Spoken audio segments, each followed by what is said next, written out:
Very good evening to all. ICAR NET series के episode number 16 का topic urea cycle है। As you all know, urea is the end product of protein metabolism और amino acid metabolism. As ammonia is toxic to the body, it is converted to urea and detoxified.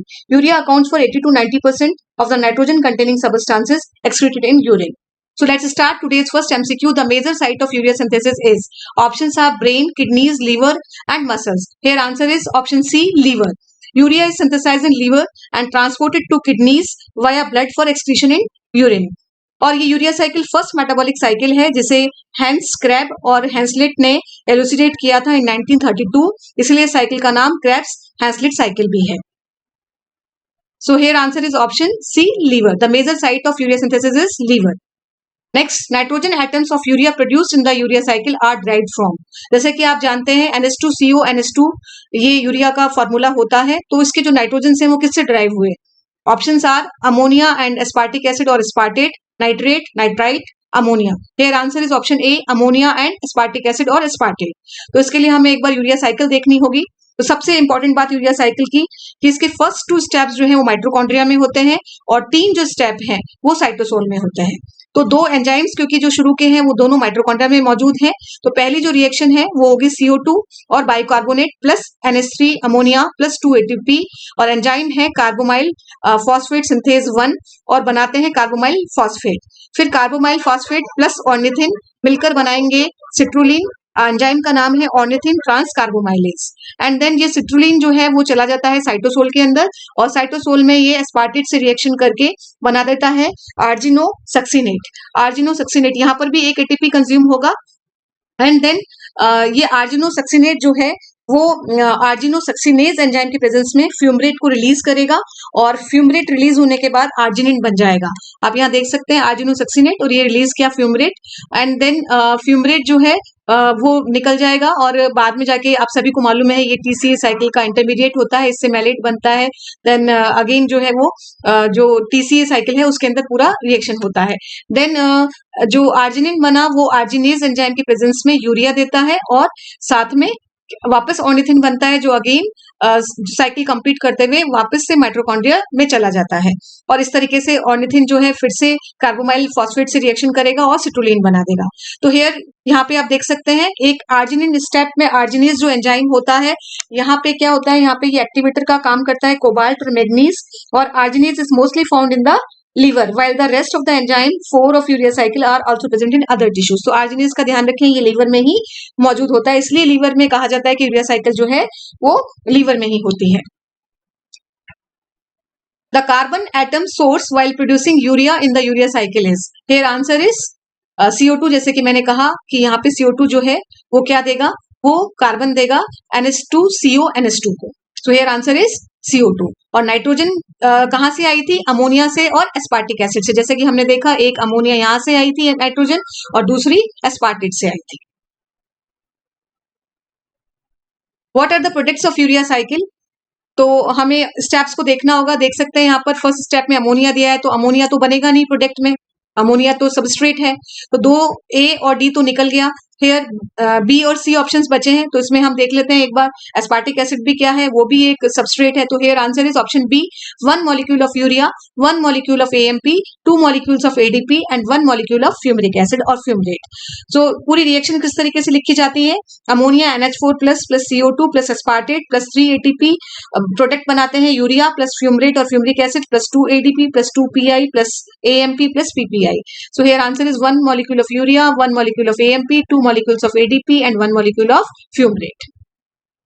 और यहाँ पर जो consume होंगे ATP वो है total 4, क्योंकि 2 ATP यहाँ पे फर्स्ट स्टेप में कंज्यूम हो रहे हैं और 1 ATP यहाँ पे हो रहा है सिट्रुलिन से जब आर्जिनोसक्सिनेट बन रहा है जो कि 2 ATP के इक्विवेलेंट होते हैं.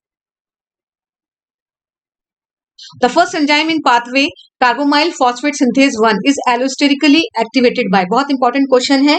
N-acetyl glutamate, acetyl coenzyme A, glutamate, carbamyl phosphate. Here answer is N-acetyl glutamate NAG. इसको आप ध्यान रखें, फर्स्ट इंपॉर्टेंट होता है बहुत स्टेप और इसमें सबसे इंपॉर्टेंट ये रेट लिमिटिंग है, ये रिवर्सिबल है और इसका सबसे इंपॉर्टेंट बात है कि CPS कार्बोमाइल फॉस्फेट सिंथेज 1 की तरह एक और एंजाइम होता है CPS सेकंड, जो पार्टिसिपेट करता है पिरामिडिन सिंथेसिस में। ये साइटोप्लाज्मिक एंजाइम होता है, जबकि आप जानते हैं CPS 1 माइटोकॉन्ड्रियल एंजाइम है जो यूरिया सिंथेसिस में काम में आता है। और इसमें अंतर होता है कि NAG जो है CPS 1 का तो एक्टिवेटर है, कोफैक्टर है, बट CPS 2 का नहीं होता है। और CPS 1 के लिए ammonia serves as nitrogen donor, but for CPS second glutamine is the nitrogen donor. तो यहाँ पे ध्यान रखें, CPS 1 यूरिया सिंथेसिस में काम आएगा और ये NAG से एलोस्टिकली एक्टिवेटेड होता है। So your answer is option A, NAG। Urea cycle provides an intermediate for which pathway? अभी मैंने आपको बताया था फ्यूमरेट बनता है, फ्यूमरिक जो एसिड है वो बनता है, जो किसमें जाता है, TCA साइकिल के अंदर जाता है। अगर हम देखें साइकिल को तो आप यहाँ ध्यान करें, यहाँ से फ्यूमरेट निकलता है, फ्यूमरिक एसिड, और ये कहाँ चला जाता है, TCA साइकिल के अंदर चला जाता है। TCA साइकिल का एक इंटरमीडिएट होता है। The deficiency or congenital or inherited deficiency of which of the following enzyme causes citrullinemia, a condition which an accumulation of citrulline in the blood. So हमें एक बार डिजीजेस देख लें जो डेफिशिएंसी और इनहेरिटेड डिसऑर्डर्स होते हैं। तो सबसे पहले कार्बोमाइल फॉस्फेट सिंथेज 1 से हाइपर अमोनीमिया होगा, जो फर्स्ट है।